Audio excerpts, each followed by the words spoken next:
Welcome to another edition of the Hail to Michigan podcast. I'm your host tonight, Matt. As with me, as always, is Contown. Ronnie unable to join us tonight, and we are going to break down Colorado State, brief as it may be, with 31-point spread in the opening weekend. Not a whole lot to talk about with the Rams, but let's dive right into it. Let's start with Colorado State's offense. I think that's the most known quantity from a national perspective. What are your thoughts on the Rams offensively and how they match up with Michigan's defense?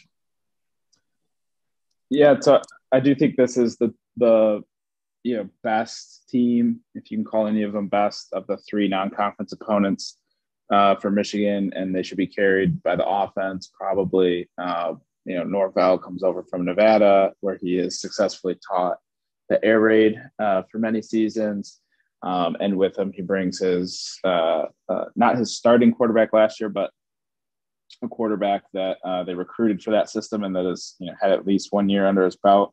And two of their receivers, again, not their number one receiver from last year's Nevada team, but two receivers that together have totaled over 1,000 yards receiving in this system. So they have tried to import a little familiarity in the air raid in Norvell's system via the transfer portal, but it's a pretty big departure from what they were doing under Steve Adazio, and it will probably not be in peak form come week one in the big house. So team that wants to throw the ball, and they'll throw the ball instead of a running game too. So it'll be an interesting matchup. Michigan has some turnover in the secondary, but certainly some experienced guys coming back. It's a good game to get a look at. Certainly Michigan's nickel package, but dime package as well. It's a little too simplistic to say, but the common adage is just drop 8 and you'll beat the air raid. Michigan should be able to handle an air raid offense that is still learning the air raid offense. Yeah, I would say I've seen upwards of 7 potential starters from the transfer portal for them offensively. 6 seems to be the number that they kind of set on, but it's kind of hard to find official depth charts for college football. That's a lot of new pieces, especially with the new scheme.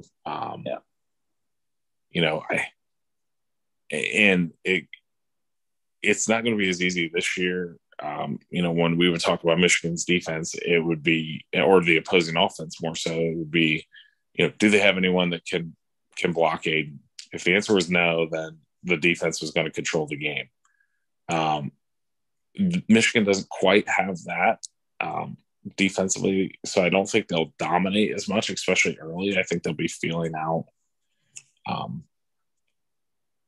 different pieces of the defense and different rotations. But I still think Colorado State's offensive line is going to have a very hard time handling Michigan's front.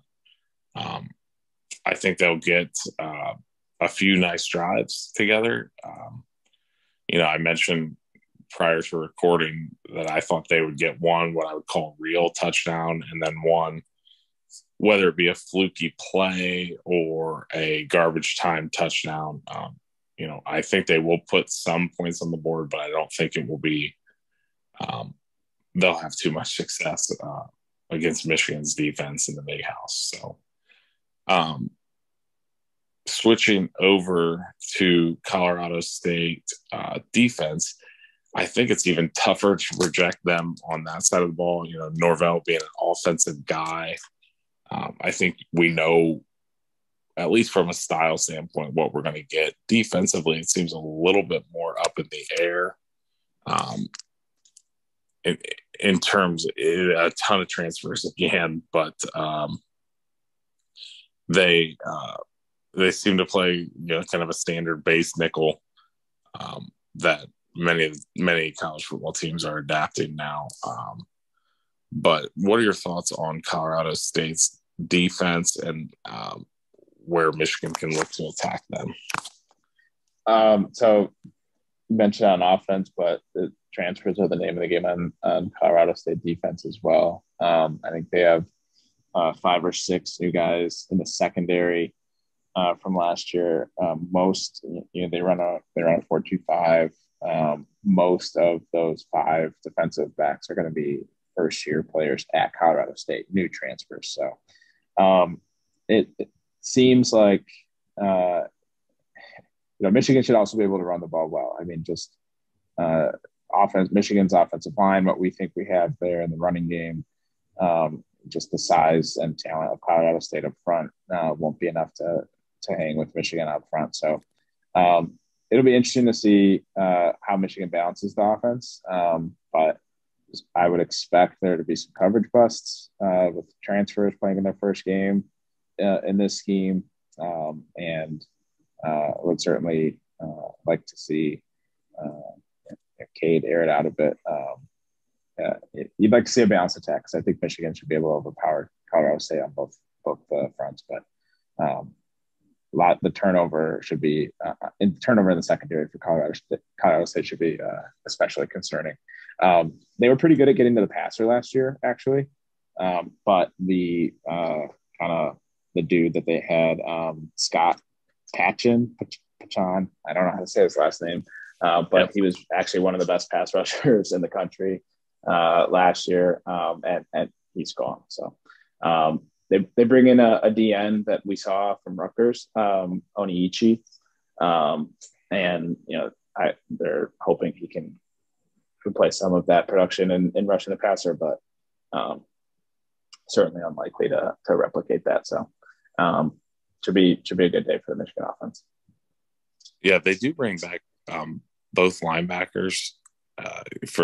I'm not sure if they started 3 last year, but they bring back 2 guys that had one had 100 tackles and one had like upper 80s, I believe.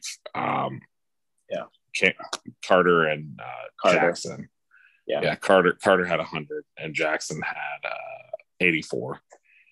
So I think they are relatively stout at defensive line.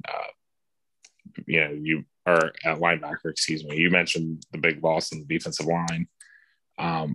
Another thing with them too is, as you mentioned, they were pretty decent at creating, negative plays for the offense, but they did not take the ball away at all last year. One of the previews I was reading said they only had 14 takeaways last year,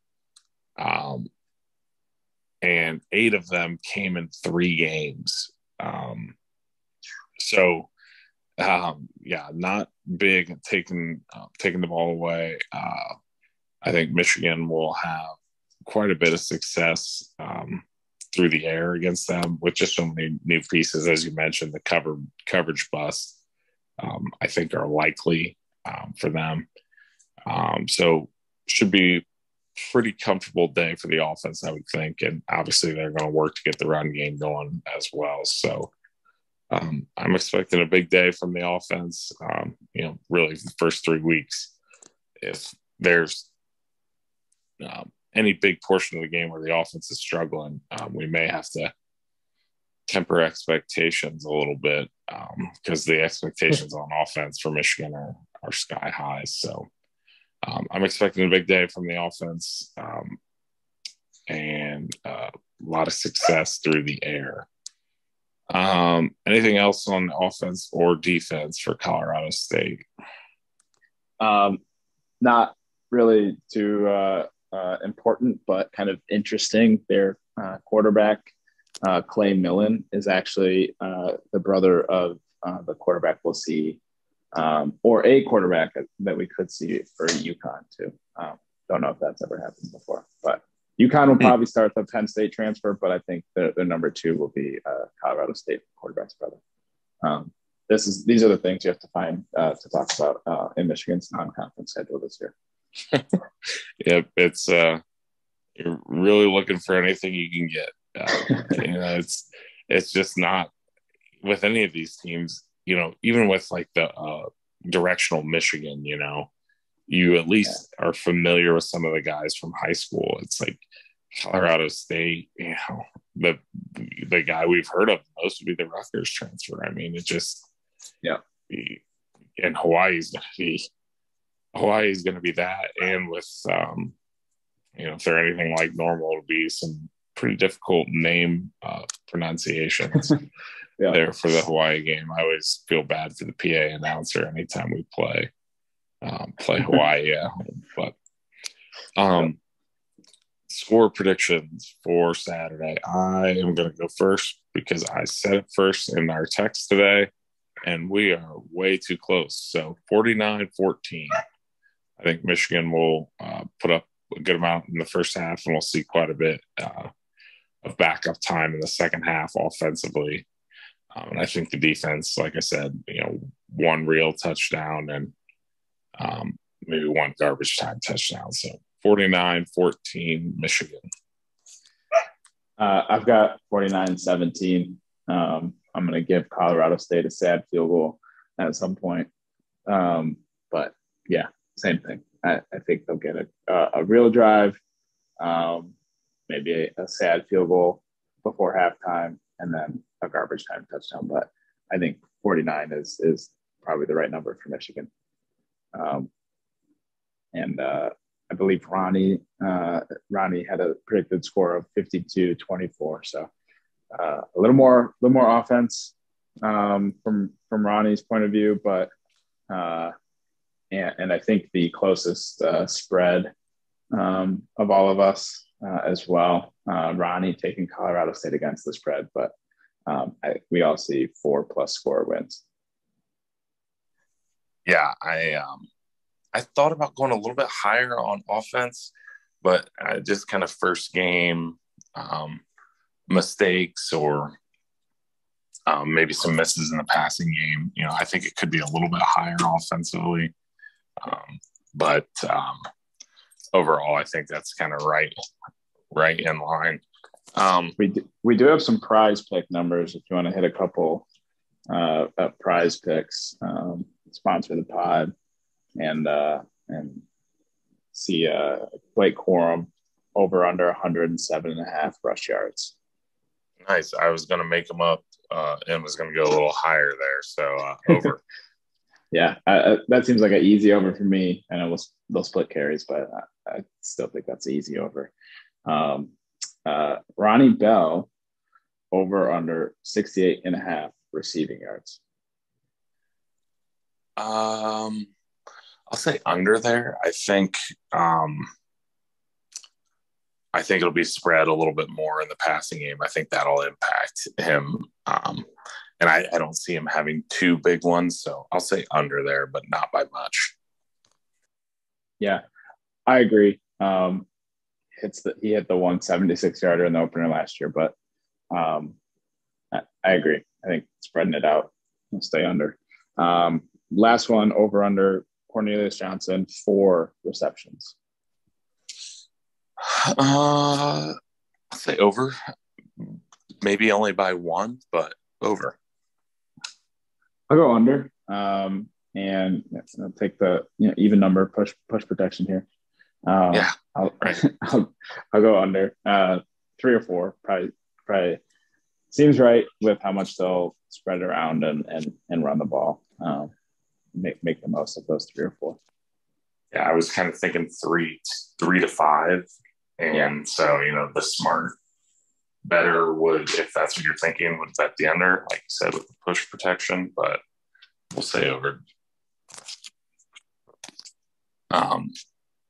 Any other prize picks for this one? No, that's it. All right. Yeah, looking forward to being back in the stadium. Can't believe we're doing a game preview already. I know. Typically, and maybe this is just some disappointing finishes to the season, but typically it seems like the offense or the off season just drags on forever. And this season didn't really feel that way. I mean, a few of the lulls in recruiting kind of made it feel that way for a short time, but for the most part, it seems like this off season has flown by. So looking forward to it. Can't wait for Saturday to watch college football for 12 hours straight. So it's an exciting time, and I think it should be an exciting season. So for Contown and Ronnie, even though he's not here tonight, we're looking forward to breaking it all down next week. I hope you enjoyed listening to both the season preview and the Colorado State preview. As always, go Blue.